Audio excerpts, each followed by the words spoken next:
It's Monday night, and you know what that means. Jersey First TV proudly brings you the latest edition of Real Talk. And yes, I am New Jersey's premier and now seven-time. That's right, folks, seven. Just in case you're losing count. And I just can't seem to fit in this house anymore with the amount of awards coming my way. But you know what? It's a good problem to have here on the show. And certainly, I'm also a top 100 Latino via Latino Spirit online magazine for 2020. 2021 and now in 2022, and certainly the most beloved and factually accurate conservative in the Garden State. Yes, it's me, Fernando Uribe, ladies and gentlemen.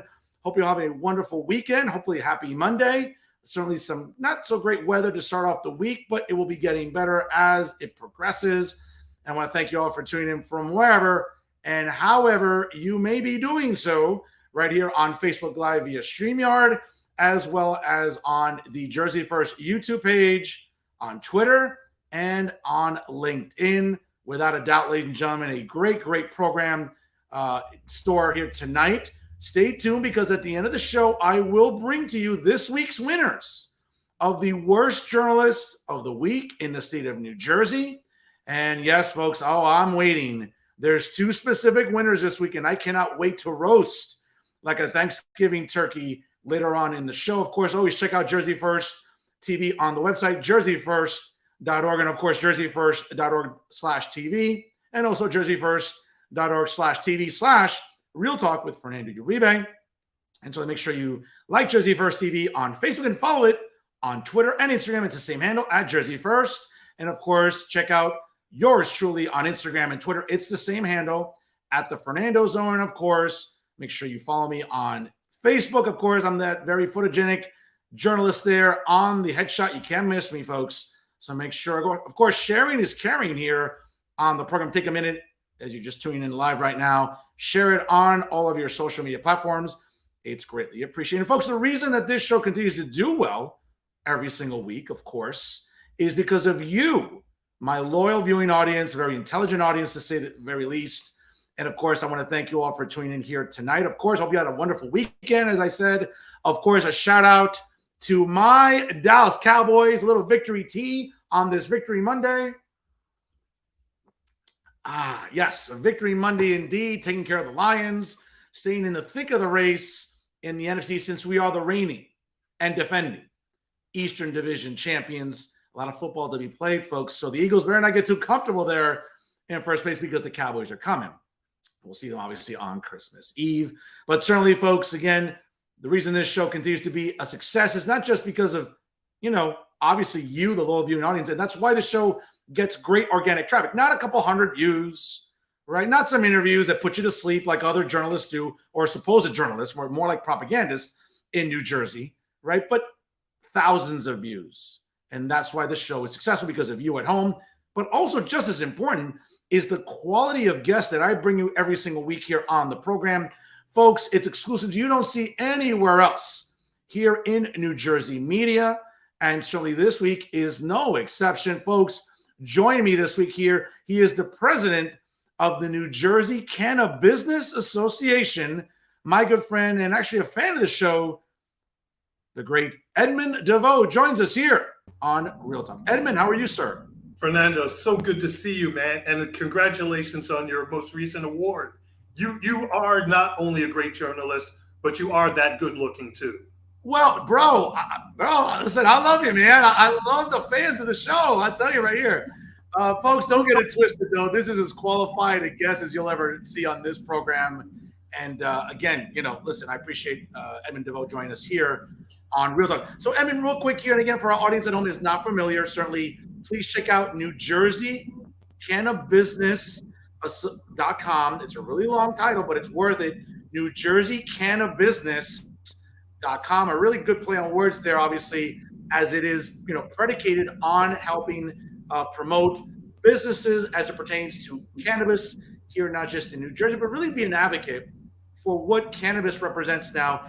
And Edmund, I got to tell you, man, I looked at my calendar and, it was 3 years ago I interviewed you on a previous podcast. A lot has changed in the state of New Jersey as it pertains to cannabis along recreational lines. We have seen Trenton really change their tune when it comes to expungements, to decriminalization.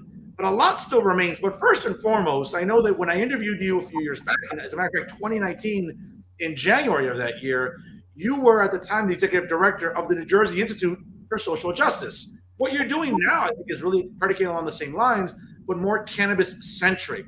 What drew you to working with the New Jersey CannaBusiness Association? Well, Fernando, 3 years ago, interestingly enough, I was serving as a policy advisor to the CannaBusiness Association. And it's interesting that you mentioned advocacy. Prior to November 2020, the New Jersey CannaBusiness Association was, in fact, an advocacy organization.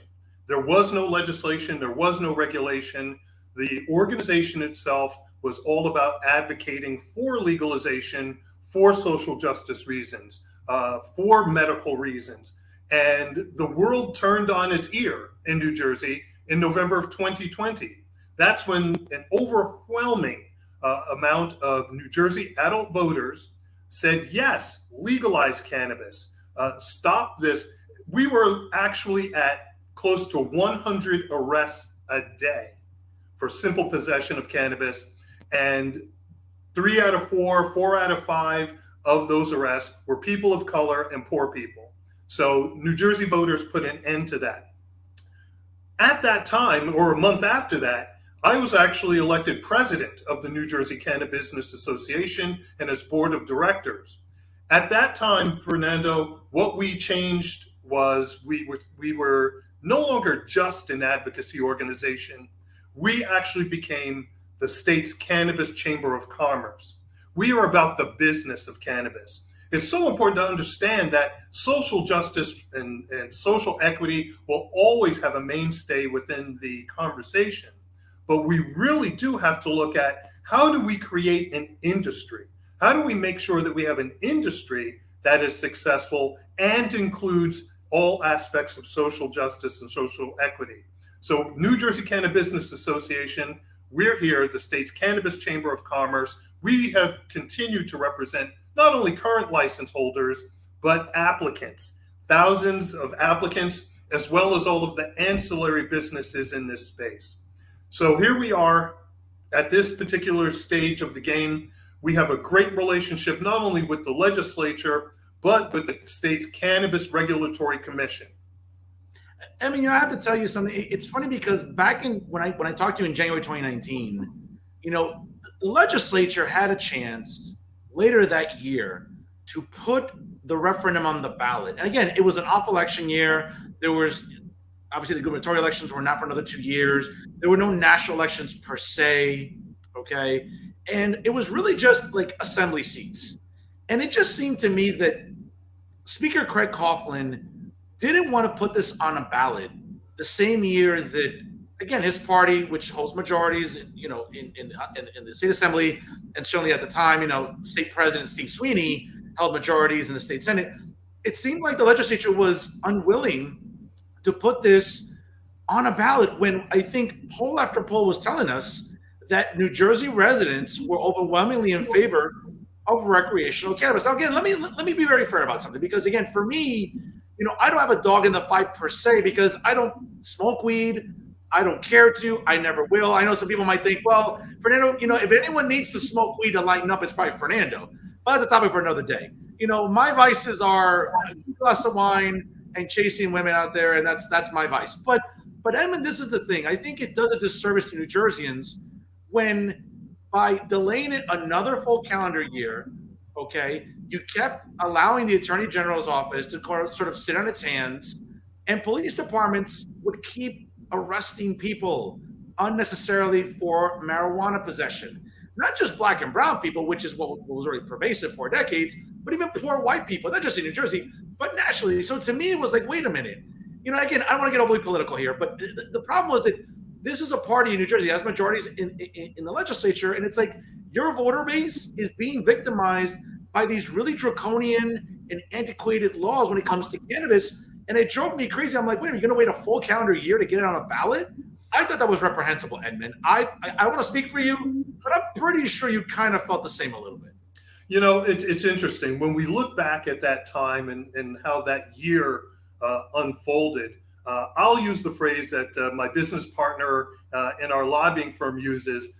Unfortunately, there are no profiles of courage when it comes to the legislature, and when you look at Congress, it's really difficult to do the right thing for the right reasons. Things happen for the politically expedient reasons. And so what we had was a year where, look, again, as the advocacy organization, we dealt with the notions of, we will get this done. We're going to get the votes in both houses, in the Senate and the Assembly. We're going to get the votes. We're going to get the votes. We're going to pass the legislation. And ultimately, the only way to get this done was to send it to a referendum.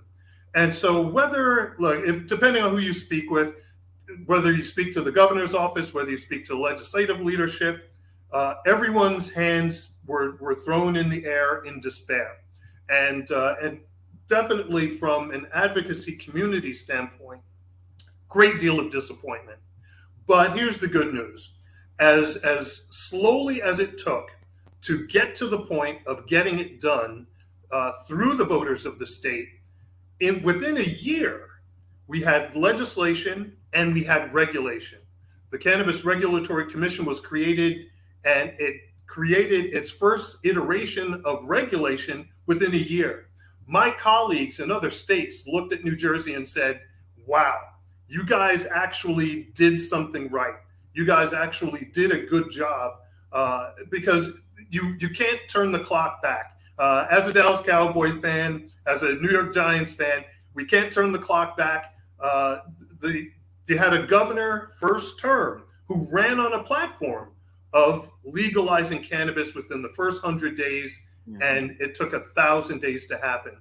So when you look at all of that time that was, I hate to say wasted, but where lives were still being ruined by the draconian laws, by the disparate enforcement of drug laws. You're right, Black, brown, poor people were hurt by this. But we did turn this whole situation on its ear. November 2020, fast forward, now we're in a situation where we have permanent regulation, or at least another iteration. We have legislation that's moving in the right direction. We have legislation that's actually looking at decoupling state taxes from federal taxes when it comes to how businesses can claim deductions. So that's happening now. That's one of the things that we're really proud of. No, certainly. And again, folks, if you're just joining us right now, it's 7:14 here on the East Coast, a little bit of a later edition here of Real Talk on Jersey First TV. And it's my privilege to have once again on my show the president of the New Jersey CannaBusiness Association, the great Edmund DeVeaux, here on Real Talk.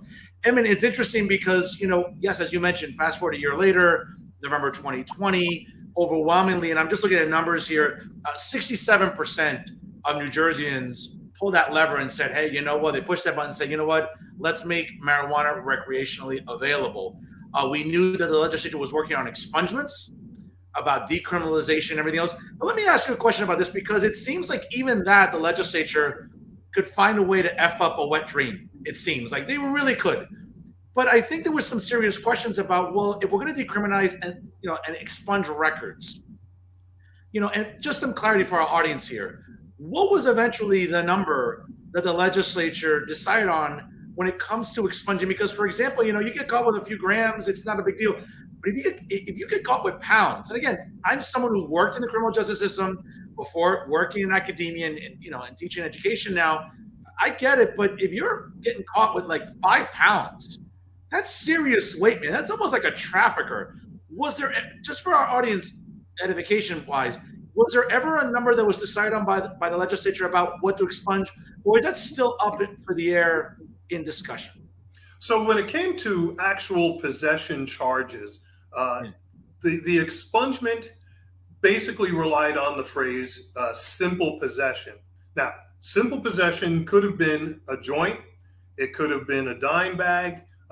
Ultimately, what we have decided, well, I hate to say decided, but what the legislature was prompted to do was to create this bar of 6 ounces. So today, someone can have up to 6 ounces without fear of repercussions, without fear of reprisal for having that much cannabis on them. Now, the 5-pound thing, that did come up in early discussions. And it was, in fact, the sponsor who included that language absolutely wanted to prod the legislature and say, you know what, if you're going to be ridiculous and drag this thing out, guess what? I'm going to throw in language that really makes you think about what you're doing. So get serious about it. So the 5 pounds was thrown in to make people stop and think this is serious business now. We can't play around with the language. We've got to get to the goal of making sure that we get expungement in the bill, which we did. And there were close to 300,000 automatic expungements for just simple possession, people who had a joint. And so those expungements took place. Today, we're proud of the fact that members of the New Jersey CannaBusiness Association in the legal community are hosting and sponsoring expungement clinics free of charge to make sure that people are finding out whether or not they can get their records expunged. Now, it does come down to simple possession, meaning if you did have heroin, if you were robbing a bank, the cannabis charge actually means nothing. So we got real about what we're doing, which is why, again, I'm so proud of the fact that we're talking about the business of cannabis.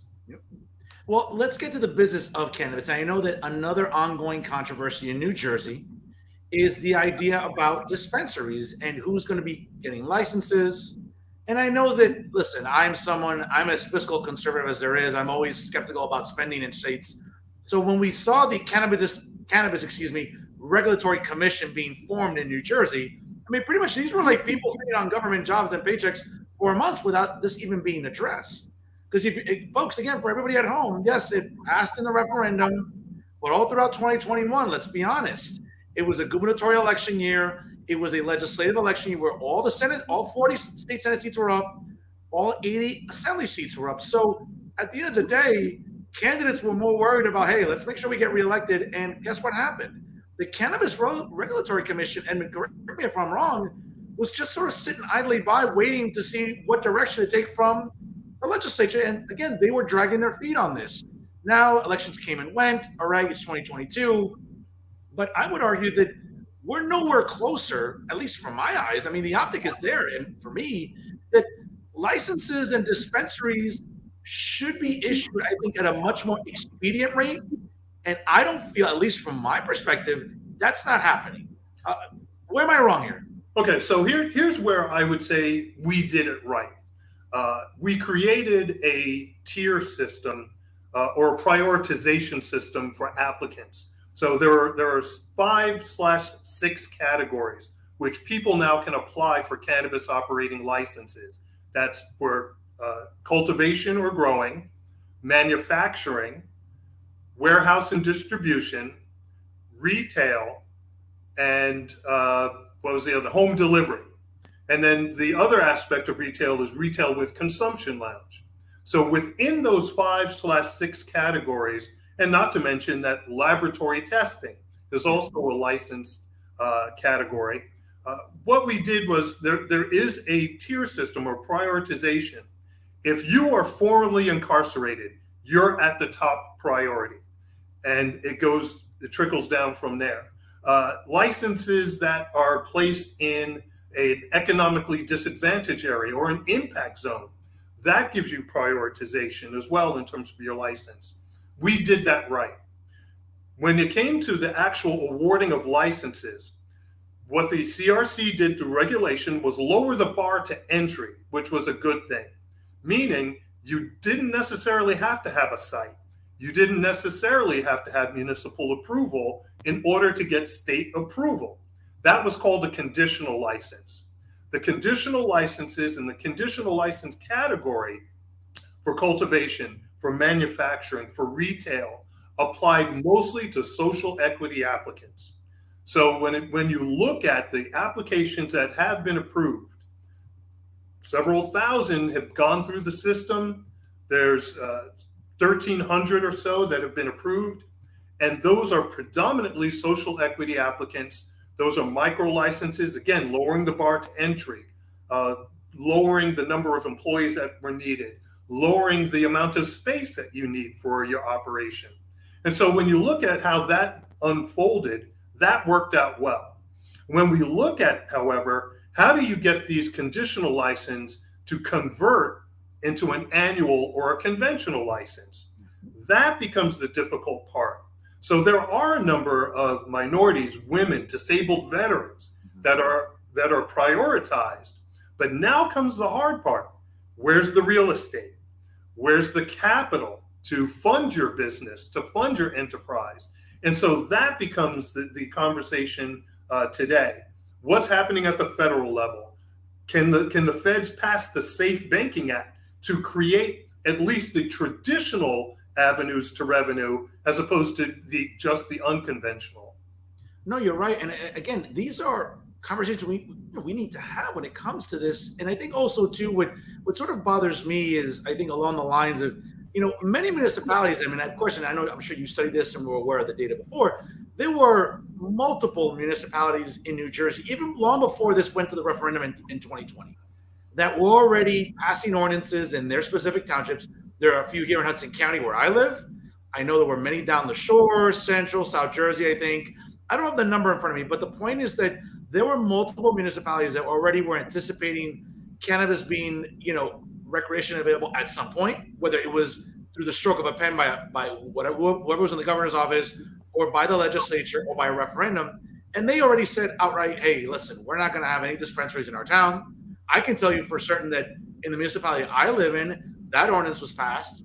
I believe nearby in Secaucus, New Jersey, even though Secaucus is the only medical marijuana dispensary available in the county where I live, but that on a municipal level, the recreational side was also passed as an ordinance about not allowing it. I believe Weehawken as well.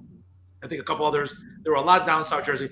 But the point is that I think now, especially in densely populated areas, Edmund, there's going to be this argument. Now, I'm curious as to what your rebuttal is going to be to this, where I get it, dispensaries might be a lot more advantageous down the shore, right?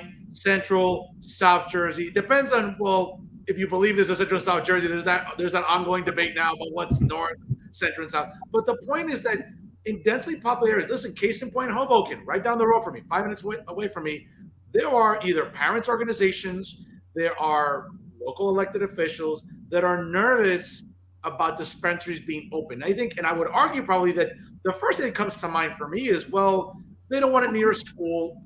I think that's an intelligent argument I think you want to have on their end. They're nervous about, they're not worried about liquor stores being everywhere in almost every other block, but it seems like a dispensary being within a densely populated area is a concern for them. I would argue there's still this stigma that exists about cannabis.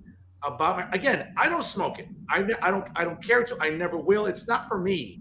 And some people might say, oh, Fernando, when I go to the Port Authority and I get off the bus and I walk through Times Square, oh my God, the stench of marijuana, it's annoying. I can't stand this. But again, it's not just, stop with the stigma, but let's also have an intelligent conversation about whether or not parents or local officials are right to object. Let's sort of itemize this. Sure. So let's start with this. The challenge for municipalities goes back to when the CRC, the Cannabis Regulatory Commission, was created. They gave the CRC the exact same deadline to publish the first set of regulations, and they gave municipalities the deadline to opt in or opt out of the cannabis program.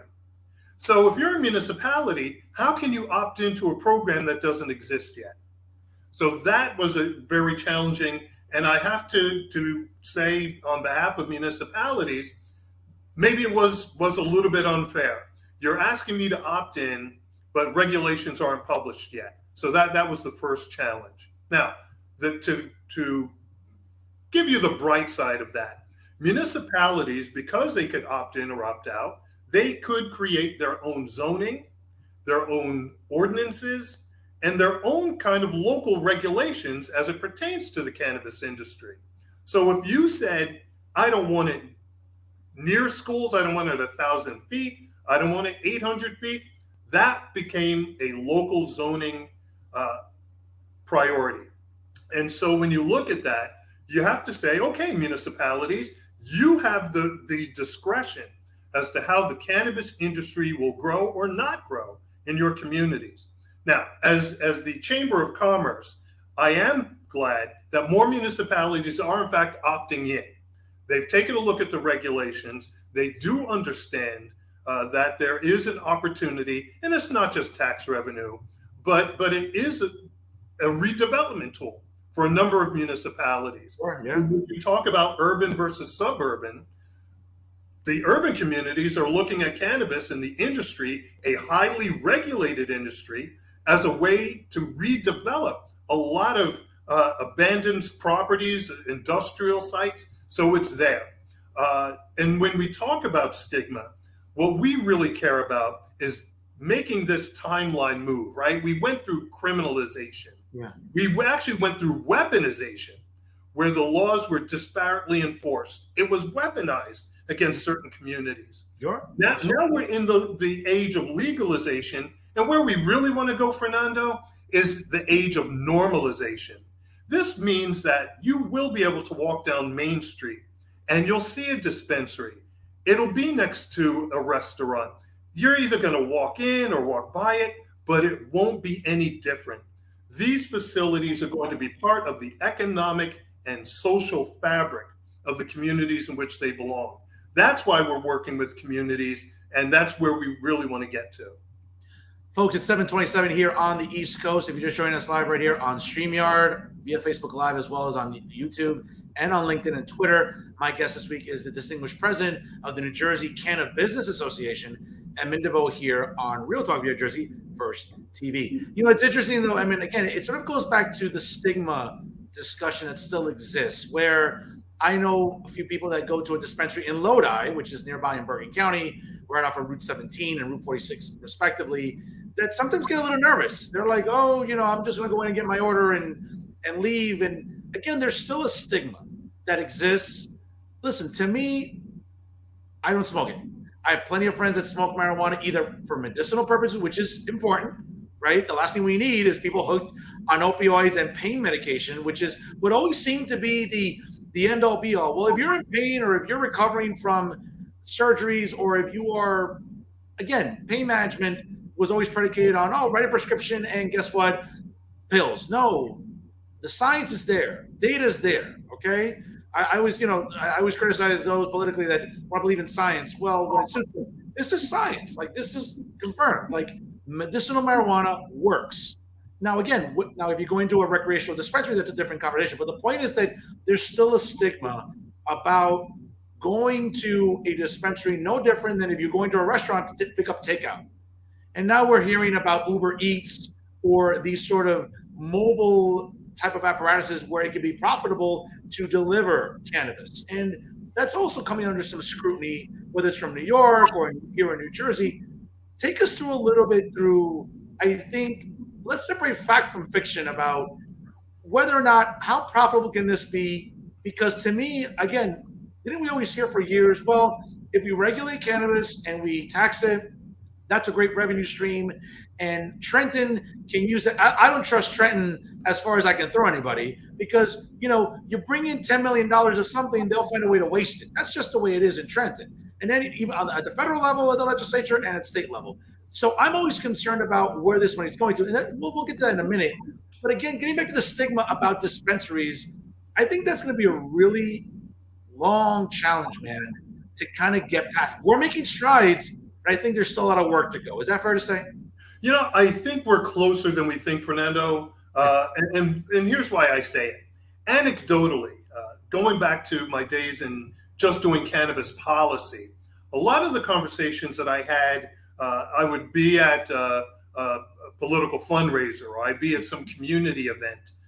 I would even be at a church. And the conversations would go like this.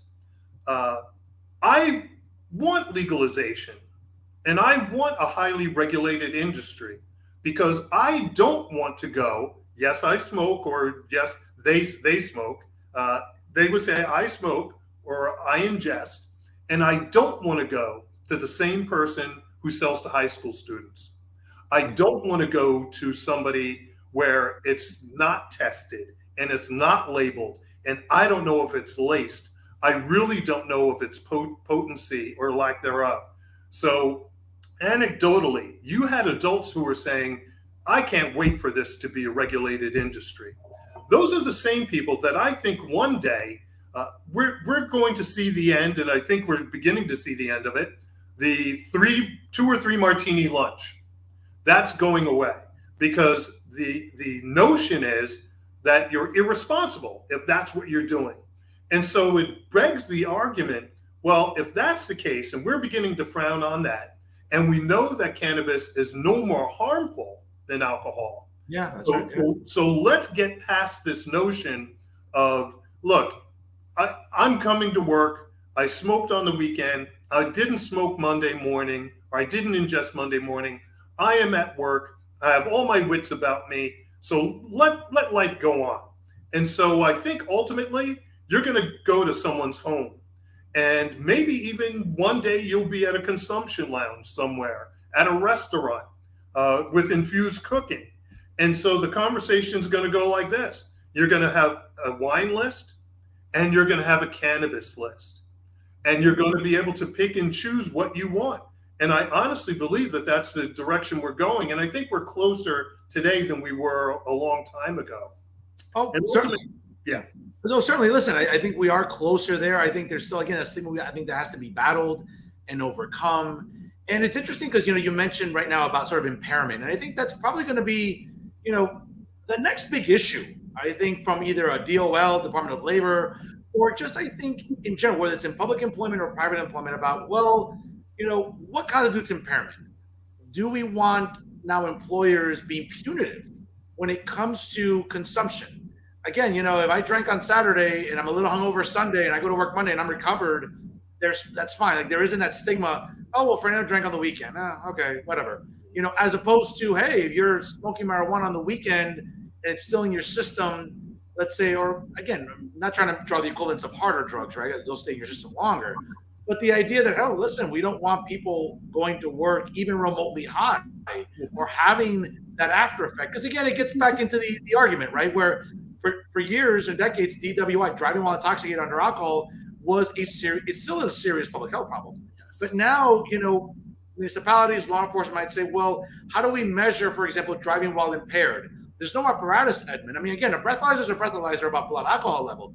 There's no apparatus now to measure what consumption you have in your bloodstream about cannabis, because it affects everybody differently. Again, I don't smoke it, so I don't know. I could eat a brownie tomorrow, who knows? That could blow my mind. And I could start reciting the alphabet backwards or reciting the periodic table, whatever. I think that's also a discussion, I think, that maybe is going to come under scrutiny sometime soon too, right? Yeah, so here we are. The legislature called legislative hearings, right? About, hey, first of all, CRC, you're taking too long. The administration of the CRC got called on the carpet. They had to testify to the Senate Judiciary Committee, and they had to explain away why it's taking so long. But in particular, there was a lot of questioning. Both sides of the committee, D's and R's, talked about, well, when are you going to tell employers what to do? Employers want to know what are their boundaries? What is their scope of responsibility? And so a lot of people have looked at the current CRC regulation and they said, well, look, it still didn't go far enough, because the CRC essentially said, we acknowledge the state police drug recognition officers. We're leaving it up to them. If you want training, if you want to train someone on your staff to be a drug recognition expert, a DRE, go to the state police and get it done. Now, I'll say this, and this is more emotional, and probably you could argue this point, but let's look at what was really happening in corporate America by and large. And I come from a corporate background. Drug testing at the office was focused on who you wanted to get rid of. And so you had drug testing, you had cannabis testing when you wanted to get rid of someone, because you knew that they used cannabis. You knew that they used it a week ago but it still might be in their system. And it became a way, a tool, a divisive instrument. And so people were targeted even in corporate America. Never mind being arrested, but you knew who was getting drug tested, and you know that there were other people that would never be drug tested. And that was, I'm sorry, I'll let you finish, but that wasn't happening even in the public sector, because whether it be unions like the NGEA, the AFT, CWA, like that wasn't happening at all in public sector jobs, even in New Jersey, right? Yeah, it became a tool, right? If you wanted to get rid of somebody, you found out what their private life was like, and then you went after them. And so when I look at that and I see the hypocrisy of some of the arguments about, well, we're worried about people being under the influence. Typically, Fernando, people were not showing up to work high. Some jobs, maybe. I heard all kinds of rumors about there were certain professions where it was okay, right? You worked outside, you showed up high. But look, we don't condone that. I'll say that for sure. Yeah. But more importantly, I think what we're talking about here is, let's use law enforcement as a great example. So when you look at national statistics, and some may argue this is low, 50% of law enforcement suffers from alcoholism. Yeah. That means that you run the risk of people going home, getting drunk, being abusive. And yet, when it comes to cannabis, people tend to smoke or ingest. They mellow out. You don't run into the same sort of violence that is associated with alcohol. So when are we going to stop with the hypocrisy and say, you know what? If you are an employee, as long as you don't exhibit any characteristics of being high or drunk, then you should leave people alone. Again, it goes back to, when are we going to stop advocating for the 2 or 3 martini lunch? When is that not going to be okay? That's true. Those liquid lunches can be deadly. Let me tell you, it can really, really affect you. Real quick here, we're about to wrap up shortly. Again, we could talk for 2 hours and still not get to everything, but I wanted to get this on the air for our audience here. Coming up, ladies and gentlemen, the New Jersey Cannabis Association presents the Cannabis Connection event coming up on this week, on October the 27th, this Thursday. The New Jersey Cannabis Association Cannabis Connection will provide a unique forum for applicants to meet and establish cannabis business relationships. Be a part, ladies and gentlemen, of the largest cannabis networking event in history. Registration starts at 12 noon, will go into 1 p.m. And of course, from 1 p.m. until 5 p.m., it will be the sort of Making Cannabis Connections. Please know that the portion of the event is open to vetted applicants, licensed awardees, and New Jersey operators only. And then, of course, the networking reception is 6 p.m. to 8 p.m., open to all involved in the industry. More information, obviously, to be announced. Register, folks, again, there, once again, at the New Jersey CannaBusiness.com, again, /events/cannabis-connection.22. Edmund, real quick, what is the significance of why this event is so important? This is huge. And thank you so much for mentioning this. Again, the business of cannabis. We have individuals that got licenses, conditional or otherwise, and they need the help. We worry about business acumen. We worry about people that know how to file taxes. We worry about people who know how to incorporate. This is definitely for those people that have figured that out. They have gotten their conditional or other type of licenses. This includes the 2018, 2019 medical rounds. If you're a current ATC, Alternative Treatment Center, this gives you the opportunity to make the connections. It's not just about access, it's about success. That's what this connection is about. We want to provide you access to all of those individuals, all of those other operators that are going to make sure that you have success. Folks, again, this Thursday, great event. There are all-inclusive tickets available for purchase there. Go to NewJerseyCannaBusiness.com for more information, obviously for license awardees and everything else. Great networking event. If you're looking to get involved in the cannabis industry, working with Edmund DeVeaux, the president of the New Jersey Cannabis Association, our guest this week, and of course, just networking with other professionals that are looking to get involved in it. Folks, it is definitely worth attending this Thursday.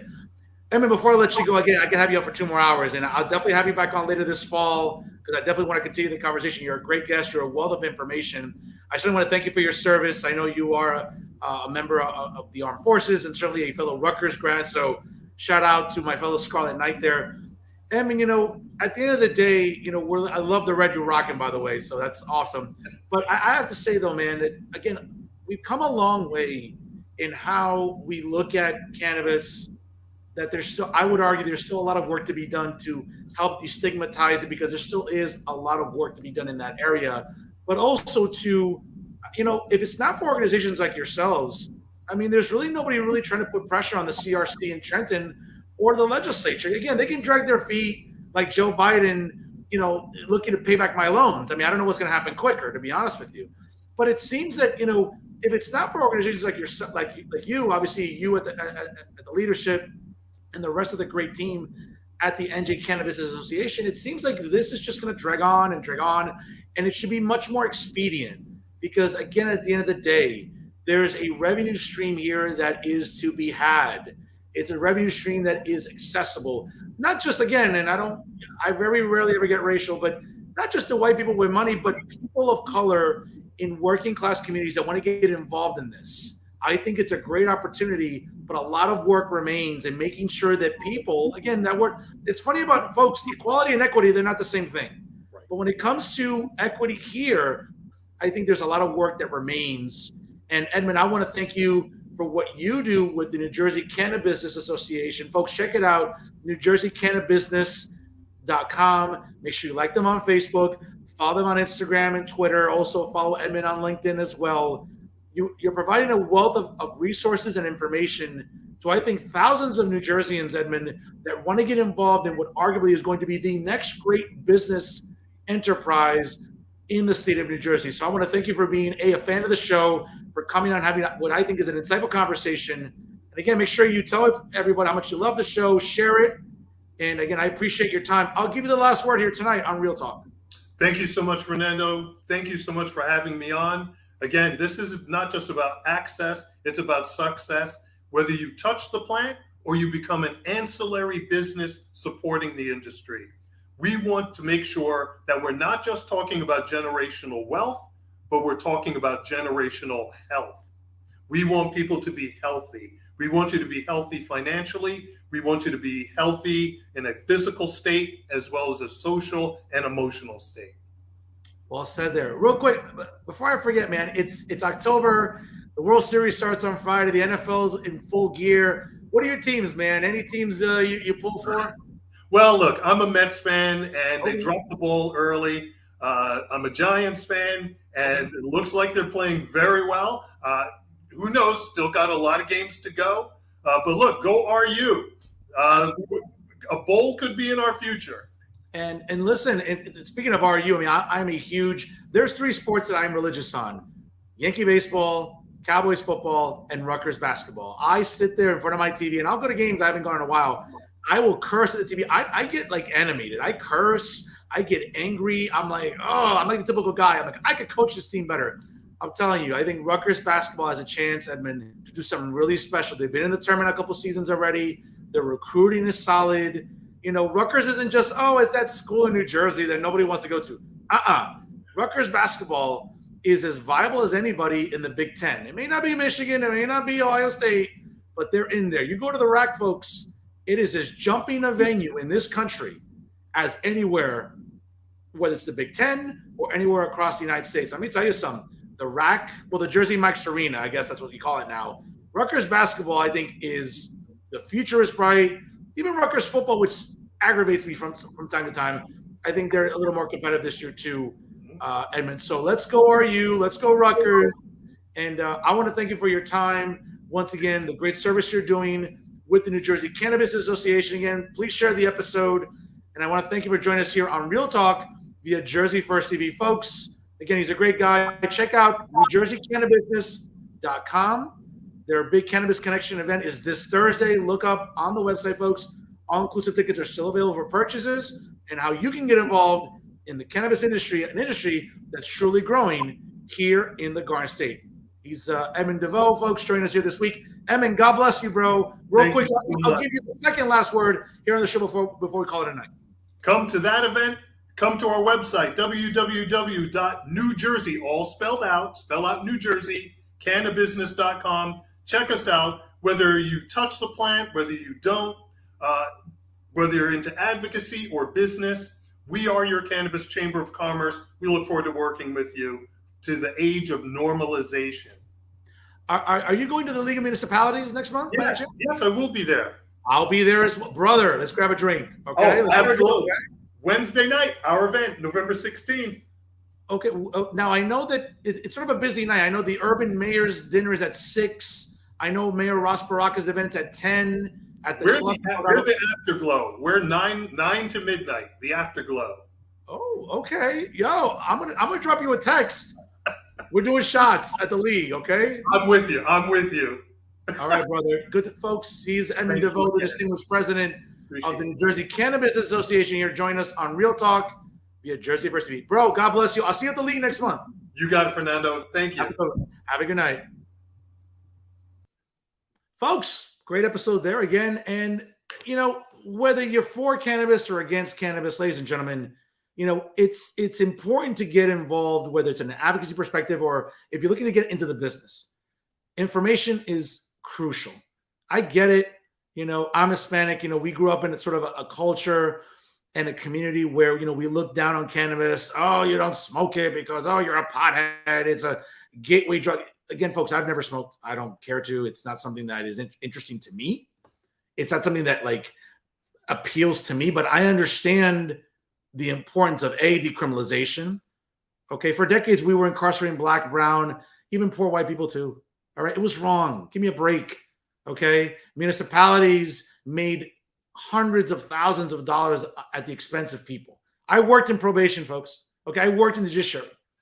Okay. I saw firsthand people getting arrested for a dime bag. Again, working in higher education. For years, I used to tell my students, be careful. Don't get caught with marijuana. It could ruin your life. Not because of you ingesting it, but because of the criminal justice ramifications. You'll lose your right to vote. You'll get incarcerated. You could lose access to your loans. Things that were overly punitive. Things that were unnecessary. And thankfully, again, the legislature did its part to decriminalize it, to talk about it in a regulatory way that made sense. And now we'll see what it does as a revenue stream. Again, folks, you know me. I'm always concerned about the fact that Trenton brings in $10 million and they'll spend 20. That's always my concern. Okay. And I'm hoping that this revenue stream that comes in does help fund schools, that helps fund school districts that need money. That's what I'm looking for. Okay. Let's hope the legislature takes all this revenue stream and all the money made from taxes, right? Because the taxation on cannabis is real, folks. That's serious money. Pump that money into school districts that need it. They need better school buses, better books, better Chromebooks, better iPads or Macs. I prefer a Mac because I'm an Apple guy. Okay. Let's make sure that money's being used responsibly, because we all know sometimes in Trenton, they spend it irresponsibly. But again, that's a topic for another day. Once again, a thank you to Edmund DeVeaux, the president of the New Jersey CannaBusiness Association, for joining us for just an insightful conversation here tonight.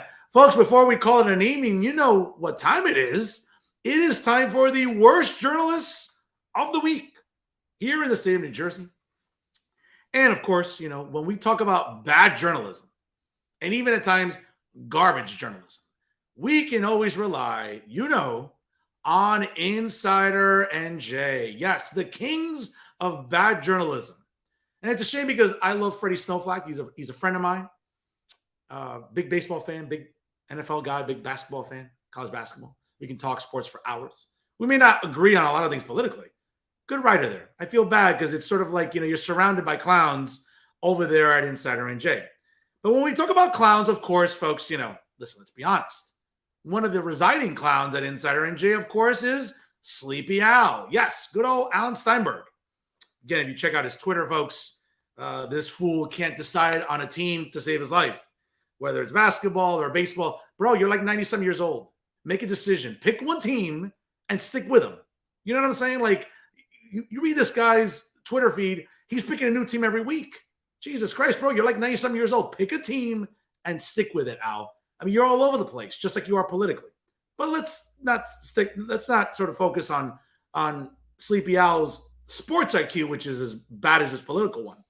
But here's a really interesting topic here that, oh my God, I saw this and I was just like, oh, here's Al again, up to the normal here, all right? And here is Sleepy Al talking about the home stretch, when it comes to Tom Kean and Tom Malinowski here in New Jersey, and probably the most competitive House race, okay, CD7, that we can imagine of other competitive House races. CD3, Bob Healy, I think, is going to take out Andy Kim, okay? I think Paul DeGroot's going to take out Mikey Sherrill, hopefully, okay? But other House races, I think, are going to remain relatively blue. Here where I live in Hudson County, CD8, most certainly will go to Rob Menendez Jr., up-and-coming star of the Democratic Party, and then next door. In CD5, I think, to be fair, I think Josh Gottheimer has raised a lot of money. I think he's been really mobilizing. He's gotten the vote out. I think he'll squeak out a win coming up on November the 8th in CD5. But again, when it comes to other House races, folks, I know that, and Sleepy Al has been concerned about CD7 and talking about, once again, Tom Kean and whether or not he is acquiescing to, MAGA cultists and everything else, because, and it's like Sleepy Al reminds me of Uncle Leo from Seinfeld, right? Where he thought everybody was an anti-Semite. And anybody that doesn't toe the line like Sleepy Al does, okay, about Israel or anything else, then you're an anti-Semite. No, Al, it's, again, even last week, you cited in your column, the White House calls Trump's attack on American Jews anti-Semitic. Folks, if you read the quote in context, what the 45th president said was not anti-Semitic, okay? He claims, again, he wants to reference this, that Donald Trump's attacks on American Jews is anti-Semitic after the former president wrote online that American Jews need to, quote, get their act together and show more appreciation for the state of Israel before it's too late. Al, in what universe, on what version of Earth, not this Earth, maybe Middle Earth, maybe the Earth in Avatar, maybe the center Earth where, Kong and Godzilla, right, were emanating from, but on this version of Earth, right, on this version of reality, okay, telling anybody to get their act together or to show more appreciation for the state of Israel, isn't that what you want, Alan? Don't you want people to show more appreciation and show more affection and be more sympathetic towards Israel, right? Our only ally in the Middle East, right? That's surrounded by uncivilized societies and societies that want to annihilate Israel. Don't you think that that's a good thing to say about Israel, that people should show more support for Israel, or that American Jews need to get their act together? Well, if the former president is talking about American Jews need to be more on board with supporting Israel or not supporting elected officials in Washington that don't do their best interest for Israel, then that's what it means. But again, Al's like one of these militants on the left that looks for race and everything. And now he's looking into religion for everything. And that's, again, Al, this is where you lose people. You lose people with your garbage columns and your hysteria. Okay? I mean, again, and saying that people like Tom Kean Jr. is a MAGA cultist, he's not. The problem is, again, and I know people that have gone campaign with him in that congressional district, in local races, that have knocked on doors with Tom Kean Jr., okay? You don't see one word about Tom Malinowski or his inside stock information, right? You don't see a word about that, Al. And again, folks, this is where Sleepy Al loses people. Because at one point in time, yeah, Sleepy Al was a journalist, but he stopped doing that because now he's a full-blown propagandist. Okay? So when you think of Sleepy Al, you think about him being at home. What more hysteria to peddle? You can almost imagine Al, like you see there, sitting at home, looking like a clown, because that's what he looks like when he produces these columns. Okay? Taking it to Tom Kean. Whenever once you went after Tom Malinowski for his, inside access to information about stock options, how come you never read a column about that, Ali? Oh, that's right. Integrity. Oh my God. Integrity. Yeah, that 4-syllable word that you struggle with, among other words, right? You're 90-something years old. I mean, cognitively, you're going to struggle with a lot of words anyway. But now, again, you're being selective and cherry picking in what you want to be outraged about. And that's, again, you think we can't see through that alley. I see through it, and thousands of New Jerseyans see through it too. Okay? It's almost like to the effect of, well, when you brag about, well, I'm going to be on Matt Friedman's New Jersey playbook on Politico.com. I get it, folks. We all stop by the side of the road to look at a train wreck or a car accident too. Doesn't necessarily mean that it's worth it or of anything of value, Al. I think you have to sort of get past this delusion that you have. I get it that you think people read you because they respect you. They read you because they want to laugh at you.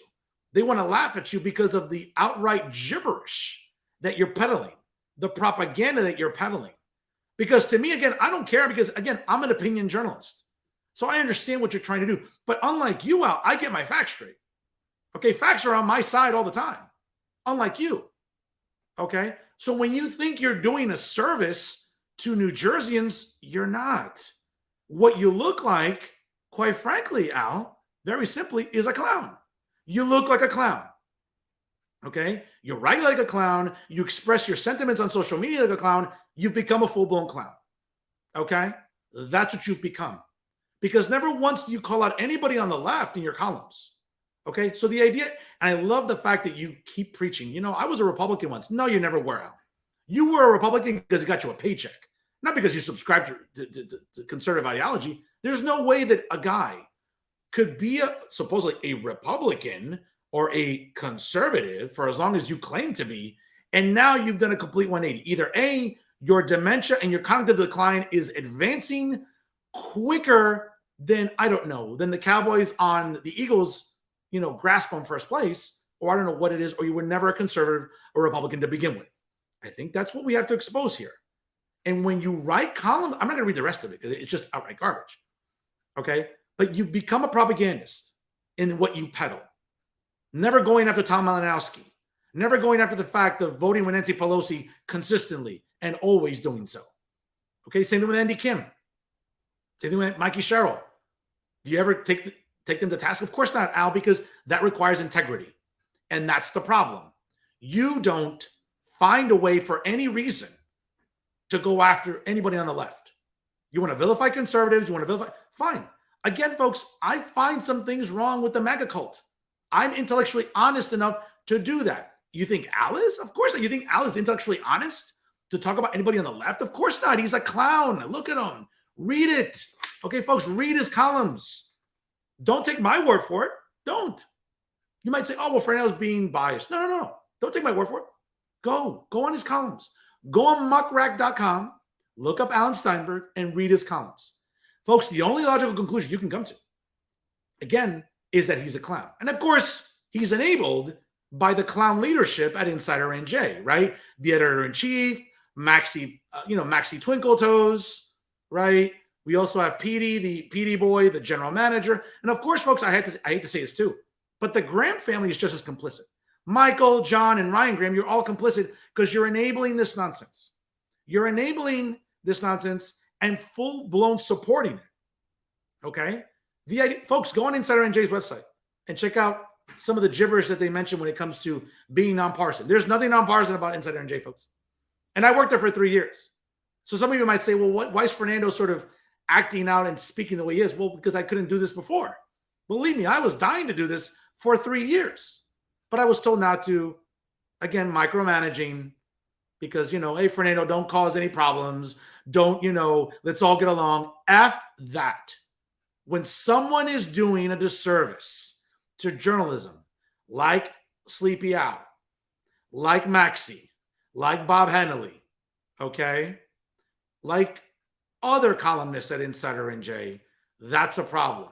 So when during this election cycle, you want honest reporting, you want honest journalism. You're not going to get that at Insider NJ, and much less you're not going to get that from Sleepy Al, the resident clown in New Jersey journalism. One of our winners this week here as the worst journalist in the state of New Jersey. Now, again, speaking of clowns, and as it pertains to Insider NJ, of course, folks, it would behoove me, and it would be remiss to not mention the other clowns at Insider NJ. And of course, folks, when we talk about clowns at Insider NJ, yes, we talk about the resident virtue signaler. Yes, the little bitch himself, Jay Lassiter.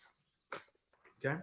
Let me just read you a couple of things here from his latest work of art, right? That supposedly is masquerading as a column here. Okay. This is really, really funny. I have to just laugh here. Little JJ talks about Planned Parenthood Action Fund of New Jersey kicks off its 3-year election efforts, right? Okay. So apparently Planned Parenthood Action Fund of New Jersey, the political arm of the healthcare/abortion provider, kicked off their midterm election campaign into high gear this week with a series of events, including fundraisers in Princeton and Neptune to support pro-abortion candidates on the ballot in New Jersey this year. Jackie Cornell is PPAF's New Jersey's newly minted executive director. And of course, she told Insider NJ, of course, speaking to little JJ, we're here tonight kicking off our next 3 years of election work. Since the Supreme Court's rejection of Roe versus Wade, abortion is outlawed or will be outlawed in 26 states, including half a dozen with no exception for rape or incest. It's a radical vision. Conservatives want to control when the rest of us start to grow our families, and they won't stop until every pregnancy in America is forced to term. That's why the abortion debate overwhelmingly favors Democrats in a narrowly divided Senate and House of Representative races. New Jersey is widely considered a stronghold for reproductive choice, a distinction Ms. Cornell is keen to preserve, right? So again, I don't want to sort of go into this joke of a column here. But again, this is where Jay and the rest of the clowns at Insider NJ get it wrong, okay? Because it seems to me that for whatever reason, okay, people are bitching and moaning about abortion in New Jersey. Okay, here's a newsflash for everybody. For this clown behind me and for all the other clowns in New Jersey that are bitching and moaning, all these insufferable feminists, all these just annoying cat ladies that stink of cat piss. Folks, abortion is codified into New Jersey law, just like it is across the river in New York, okay? So the idea that you want to make this an issue during this election cycle, folks, in New Jersey, it's not an issue. You know what is an issue? The economy, inflation, gas prices, food prices. Okay, that's what matters in this election.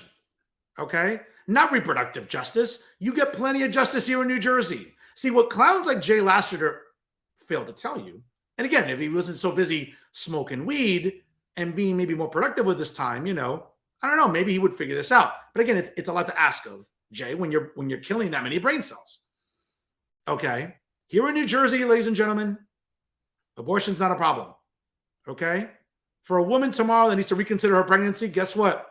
There are plenty of clinics sponsored by Planned Parenthood, okay, that get millions of dollars from Washington and from Trenton, okay?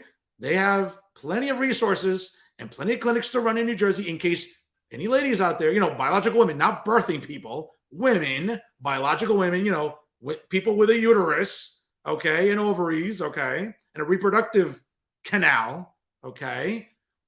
Woman wants to reconsider pregnancy, there's no problem in New Jersey. There just isn't.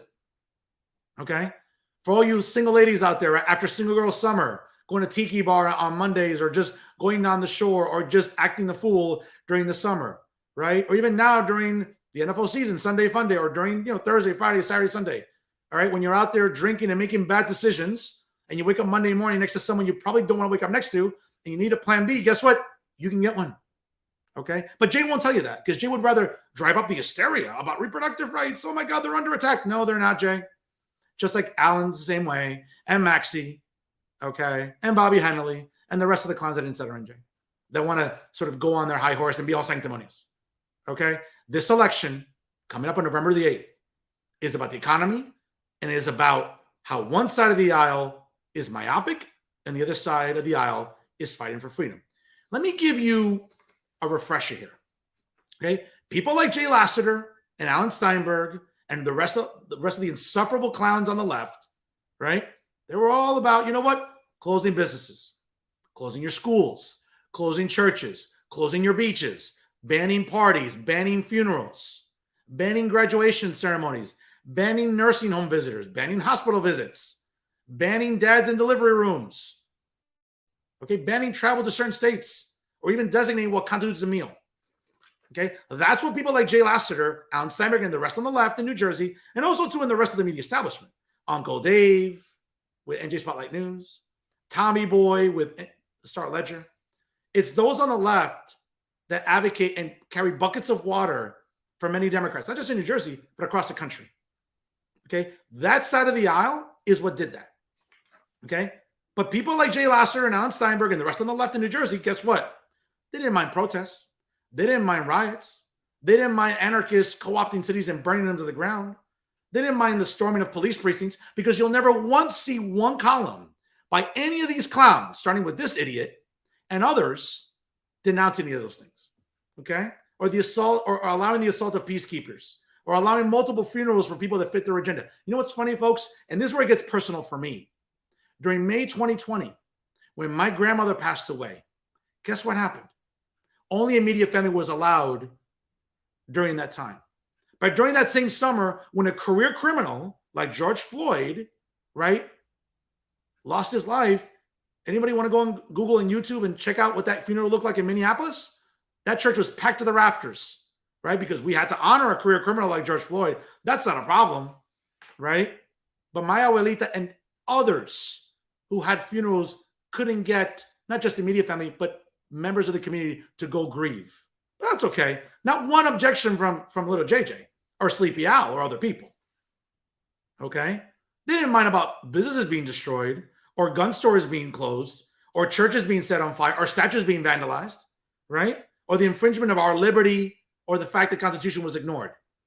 Folks, the choice is really clear on November the 8th. Okay?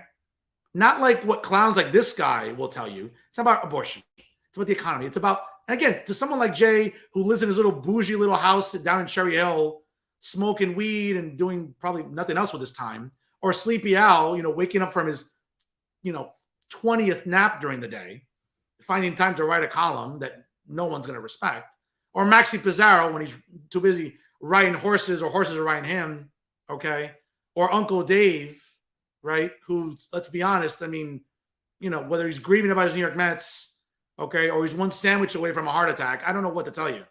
Or Tommy Moran deciding, gee, what's the hardest part of my day? Should I get soy milk or almond milk with my super duper macchiato cappuccino at a Starbucks in Montclair? If those are the people you want to go to for advice about who to vote for this November, then go be it. But you get what you vote for. Okay? But these are the same people bitching and moaning about reproductive rights and about marijuana. Marijuana is important. Again, we just had a whole episode about cannabis. But folks, the idea right now, during this election cycle, okay, is about the economy, inflation, food prices, the fact that 401ks are in the toilet, the fact that crime, look across New York. Why do you think that governor's race is close? Because people on the left don't care about law enforcement. They don't care about quality of life. They care about pronouns and making sure that we acquiesce to the alphabet army, that we make sure we coddle 1.5% of the American population of 430 million people.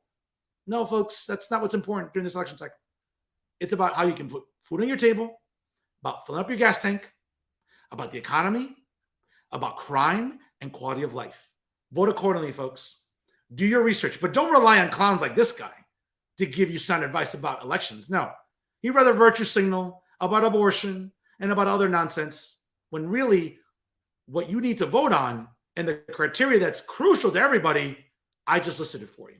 Again, folks, you know what? Not one column by Sleepy Al or Little JJ or Maxi Twinkle Toes about the infringement of liberty, about businesses being looted, about businesses closing down. But they want to make sure they glorify a career criminal. They want to make sure that that they're obsessed with MAGA cultists and obsessed about January 6th, where the aforementioned clowns are like ejaculating in their pants about January 6th. Any of you fools have an objection about, when 60 Secret Service agents were assaulted while protecting the White House grounds on Pennsylvania Avenue, when Black Lives Matter thugs and Antifa thugs were trying to break through barriers? No, not one column by any of these clowns. But they want to virtue signal now. Jay, you're trash. Al, you're trash. Maxi, you're trash. Bob Eneley, you're trash. Tom Moran, you're trash too. And of course, Uncle Dave, you're trash as well. You're doing a disservice to New Jerseyans. I'm the only one, folks, I'm the hero you need. Okay? I'm the guy you need for information, for truth, for facts. And during this election season, now more than ever, vote accordingly. Vote accordingly for a better America. It's not a campaign slogan. It's facts. You can't rely on these people to give it to you. You can rely on Fernando Uribe, because that's what I do every single week. So, of course, folks, congratulations to Sleepy Al, Alan Steinberg, and little JJ, Jay Lassiter, this week's worst journalists of the week in the state of New Jersey. And yes, folks, that's our show for this week. Once again, I want to thank Edmund DeVeaux, the distinguished president of the New Jersey CannaBusiness Association, here for joining us. Again, as you can tell, we're still rocking pink here during the month of October, once again, to support Breast Cancer Awareness Month on behalf of the American Cancer Society and Making Strides Against Breast Cancer. Donate accordingly, folks. You can look up my fundraising page, A Professor's Quest to Save Breasts. Again, all proceeds benefit the American Cancer Society. Once again, a pace setter, raising almost $3,000 for the American Cancer Society, something that I'm very proud of, that I've been doing since 2008. And that's not virtue signaling, folks. That's just doing good. There's a difference. You got some people out there virtue signaling. I'm over here doing good. We're not the same. I think it's about time some people, especially those on the left, got to know that. Folks, always check out Jersey First TV on their website, jerseyfirst.org. And of course, check out Jersey First TV and all the great content associated with it, not just Real Talk with Fernando Uribe, but also the Nader Narrative, hosted by Elizabeth Nader, and also the other great content you see on jerseyfirst.org/TV each and every week. Make sure you like Jersey First TV on Facebook. And of course, make sure you follow it on Instagram and Twitter. And always remember, ladies and gentlemen, if it's unbiased, unfiltered, and unafraid, it is always Real Talk right here with Jersey First TV. I am New Jersey's premier and now 7-time award-winning journalist, top 100 Latino via the Latino Spirit online magazine, and certainly the most beloved and factually accurate conservative here in the Garden State. Yes, it's me, Fernando Uribe, saying so long, ladies and gentlemen. Have a great rest of your week. We'll see you next Monday night at our regularly scheduled time of 6 p.m. for a special Halloween edition of Real Talk with New Jersey State Assemblyman Cameron Rooney. A lot to talk about as we head up to the midterm elections and what's going on in Trenton. That and much more, folks, next Monday night on a Halloween edition of Real Talk, once again, with Fernando Uribe. Folks, take care of each other. Please party responsibly, again, since Halloween weekend is coming up. And as always, thank you so much for watching.